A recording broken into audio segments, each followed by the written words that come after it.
안녕하세요. 임팩티비 남규리입니다. 여러분들 잘 지내셨어요? 오늘은 앞 영상에서 영상 2개에서 제가 하이드로퀴논에 대해서 설명을 한 게 아니라 여러분들 지금 주문해 놓고 기다리고 있는 어드마이어 마이스킨 울트라 포텐 브라이트닝 세럼, 이 제품을 기다리고 있는데 결국은 이 제품에 들어있는 성분이 하이드로퀴논 2% 제품입니다.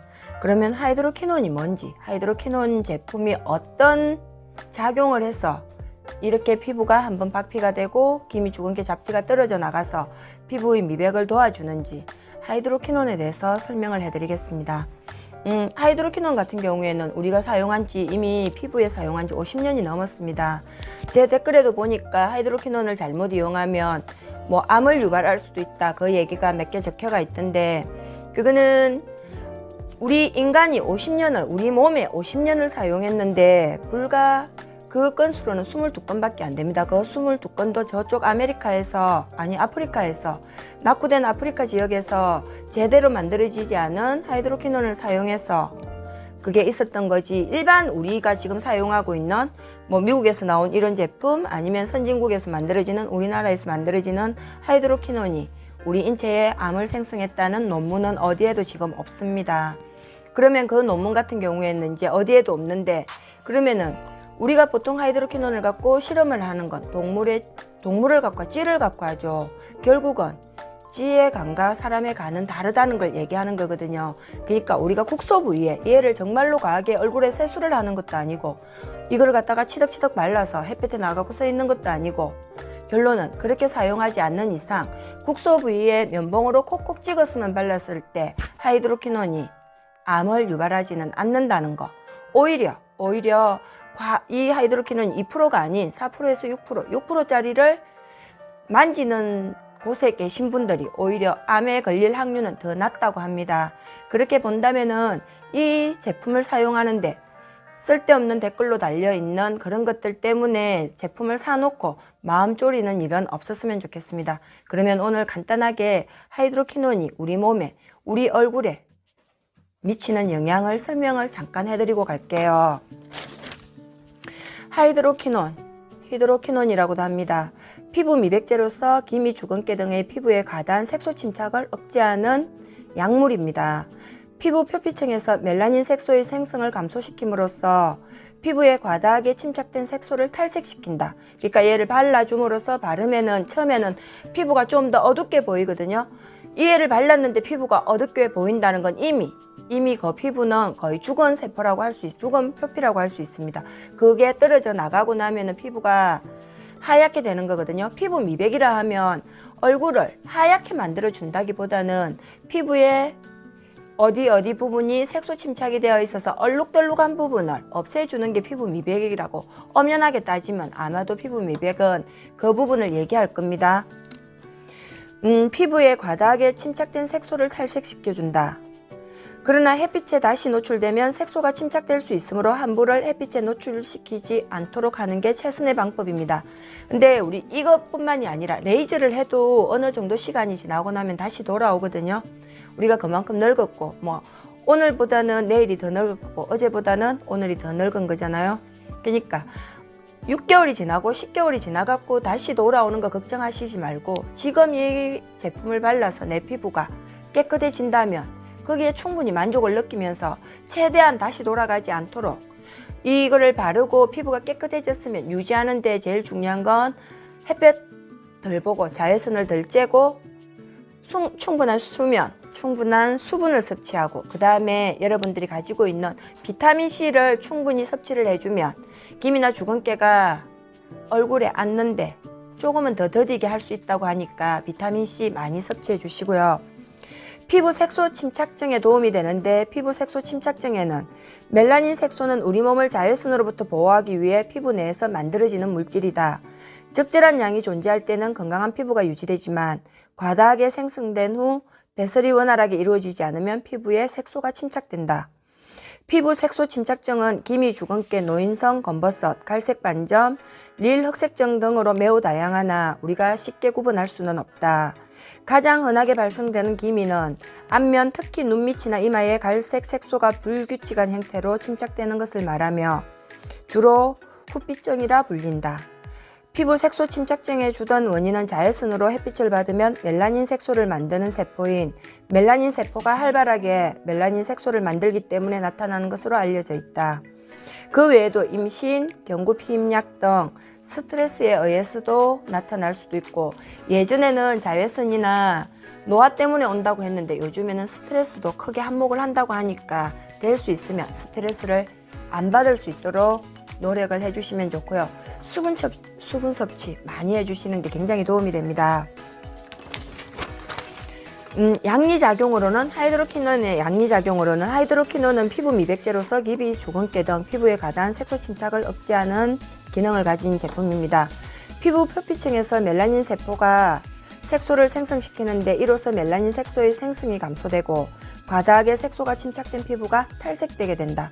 이게 떨어져 나가면서 만약에 조금 시간이 지났는데도 떨어져 나갔는데, 검은 부분이 떨어져 나갔는데 피부가 새살이 차올라서 핑크빛이 아니라 우리 흰 점 혹시 아시나요? 만약에 이게 떨어져 나가면서 흰 점이 올라오면 중단하셔야 됩니다. 그거는 이 성분이랑 여러분들의 피부가 안 맞다는 얘기거든요. 그럴 때는 그만두시고 중단을 하시고, 시간이 지나고 나서도 내 피부에 다시 한번 발라보시고 흰 점이 나타나면은 하이드로퀴논과 그 피부는 절대 안 맞으니까 다시 사용을 하시면 안 됩니다. 이러한 효과는 영구적이지 않기 때문에 햇빛에 노출되면 다시 색소가 침착될 수 있다. 지금 어디에나 계속해서 되풀이되는 말이 자외선에 노출되면 다시 올라올 수 있다. 그렇기 때문에 선크림 열심히 바르고 다시 올라오지 않도록 최소한의 노력을 해주셔야지만 그 시간이 조금 더 길게 갈 수 있다는 얘기입니다. 하이드로퀴논은 스테로이드제, 히드로코르티손과 플로시놀론이 있는데 비타민 A 유도체 트레티노인, 레티놀 성분인 이소트레티노인과 같이 복합되어 사용되기도 한다. 히드로퀴논은 멜라닌 색소가 생성되기 전 단계에 작용하나, 트레티노인, 비타민 A 유도체인 우리가 많이 알고 있는 레티놀 크림 있죠. 레티놀 크림은 멜라닌 색소에 직접 작용하여 표피세포를 빨리 재생시켜 얇게 착색된 멜라닌 색소로 같이 떨어져 나오게 한다. 그래서 저는 하루는 트레티노인을 바르고 지금 같은 경우에는 하루는 트레티노인을 바르고 하루는 얘를 바르거든요. 울트라 세럼을 바르거든요. 여러분들이 내 피부가 한번 벗겨지는데 나 거기에 대해서 감안할 수 있다라고 생각을 하신다면 저처럼 사용해 보는 것도 도움이 될 겁니다. 피부는 어떤 상황에서든 이거를 면봉으로 콕콕 찍어서 발랐든 아니면 저처럼 레티놀 제품을 같이 사용을 했던, 어쨌든 피부가 밀리거나 딱지가 떨어질 때 손으로 절대로 밀어서 떼내면 안 됩니다. 그러면 그 피부에는 상처가 입어요. 그 상처는 재생이 되는 게 아니라 그냥 상처로 남아 있거든요. 절대로 떼내지 말고, 제가 제일 앞 영상에서 얘기했죠. 샤워를 할 때 수증기로 인해서 피부가 조금 부풀러지면 밀면은 자동으로 떨어져요. 그것도 이렇게 밀었는데 올라가서 다시 내려오지 않는다. 그러면 그대로 주무세요. 그 다음날 아침에 일어나면 떨어지는 거니까 절대로 내 손으로 이렇게 벗겨내면 안 됩니다. 남자들은 조금 더 여자보다 피부가 강하기 때문에 그렇게 하셔도 상관이 없는데, 여자는 남자와는 다르기 때문에 절대로 그러지 말고 자연적으로 떨어져 나올 때까지 기다려 주시기를 간곡히 부탁드립니다. 표피세포를 빨리 재생시켜 얇게 착색된 멜라닌 색소를 같이 떨어져 나오게 한다. 레티놀 성분과 레티놀 크림과 같이 사용했을 때. 그 다음에 또한 항염증 작용이 있는 스테로이드제는 이 과정에서 생성되는 염증을 방지한다. 만약에 이거를 발랐는데 피부가 약간 발갛게 되는 거는, 자결감이 있는 거는 누구나 있을 수가 있거든요. 그 정도는 괜찮은데 이게 붉게 이렇게 볼락하게 올라와 갖고 염증이 생겼거나 아니면은 터지거나 짓무러졌을 때는 스테로이드제를 발라서 일단은 가라앉히는 게 중요합니다. 그렇다고 그걸 가라앉고 나서 바로 바르지 말고 하루 정도 휴식기를 뒀다가 내 피부가 매끄러워졌을 때 다시 바를 것을 권장드리고요. 효과로는 하이드로퀴논은 단일제와 복합제가 있는데, 단일제로는 일반 의약품으로 분류되어 있고요. 복합제로는 전문 의약품으로서 병원에서 처방을 받아야 합니다. 단일제는 일반 의약품으로 불필요한 부위에 과도하게 멜라닌 색소가 침착된 피부를 점차적으로 탈색시키는 작용을 한다. 그러면은 지금 우리가 사용하고 있는 울트라 포텐트 브라이트닝 세럼 같은 경우에는 우리가 병원에서 처방을 받은 게 아니라 직구로 샀던 어쨌든 그냥 산 거기 때문에 이거는 일반 의약품으로 해당이 되고요. 복합제로는 스테로이드제가 함유되어 있는, 그 다음에 트레티노인이 함유되어 있는 제품은 병원에서 처방을 받아서 사야 됩니다.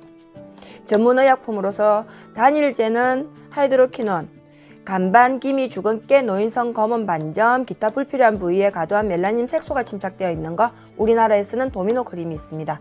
도미노 크림 같은 경우에는 지금 울트라 포텐 이 제품은 하이드로퀴논이 2% 들어가 있고요. 도미나 크림은 제가 알기로는 하이드로퀴논이 4%가 함유되어 있는 걸로 알고 있거든요. 저는 4%가 저한테는 강하더라고요.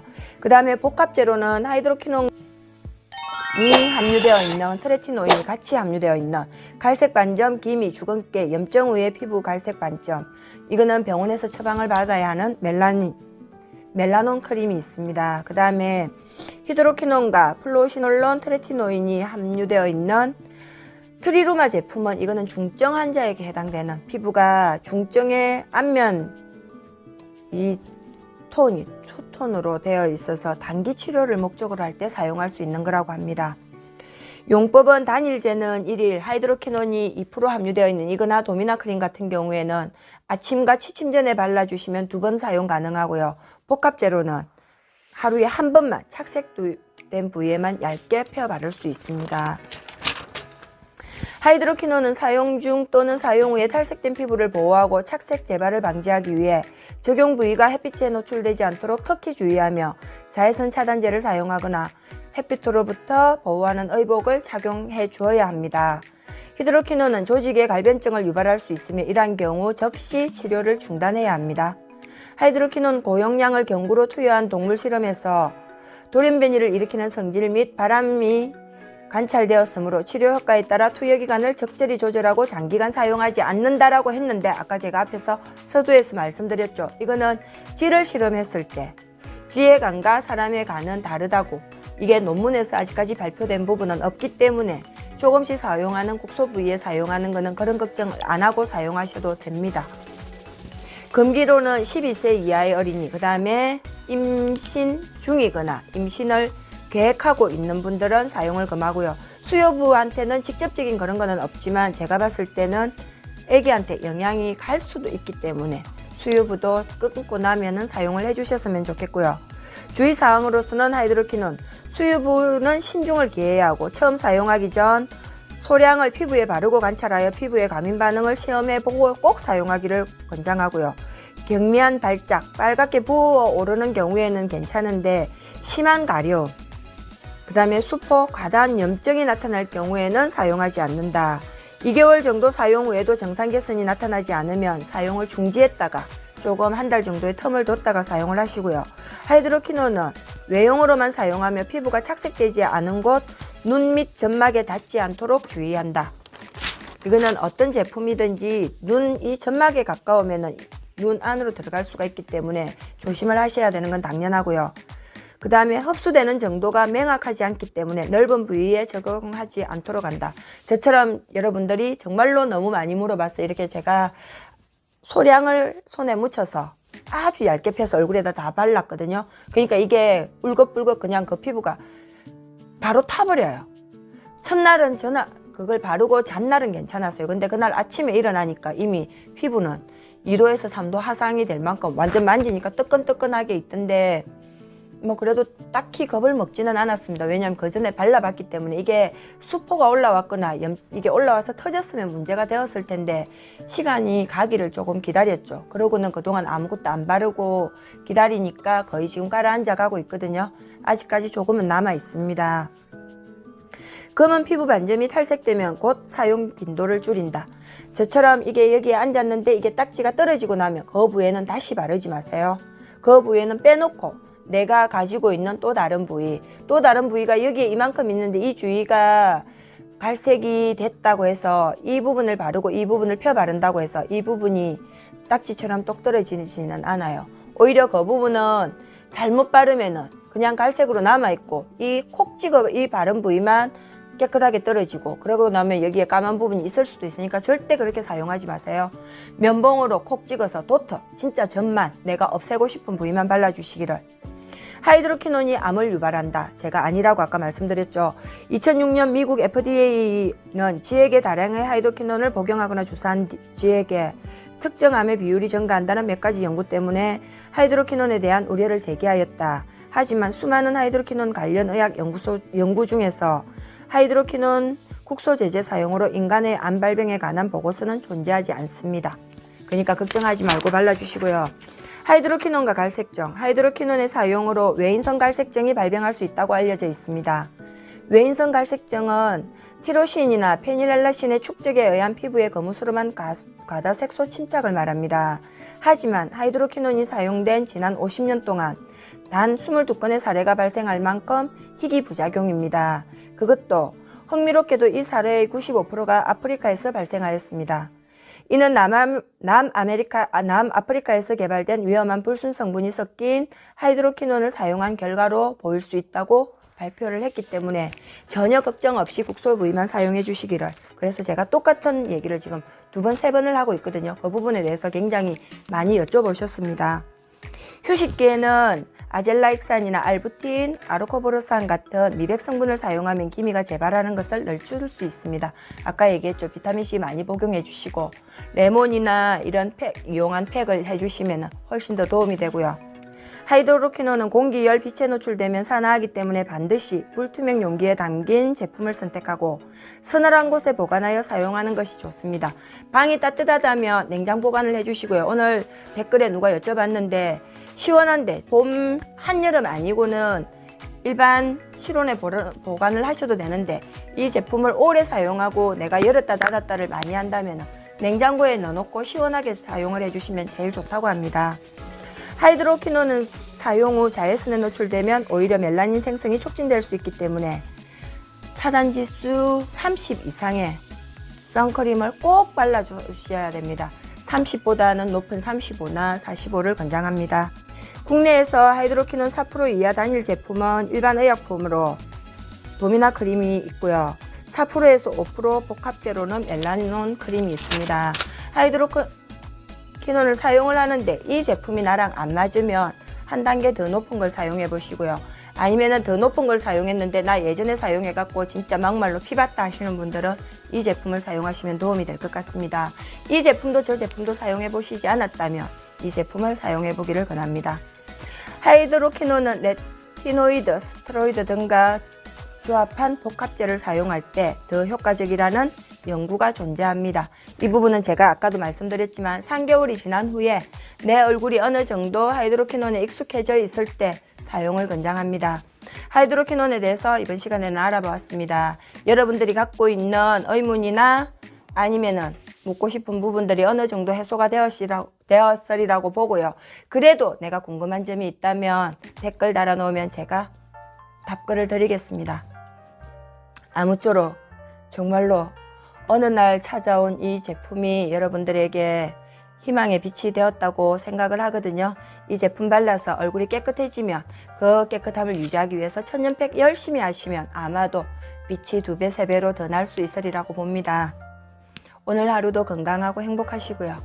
오늘 역시 여러분들의 빛나는 내일을 응원합니다. 여러분 사랑합니다.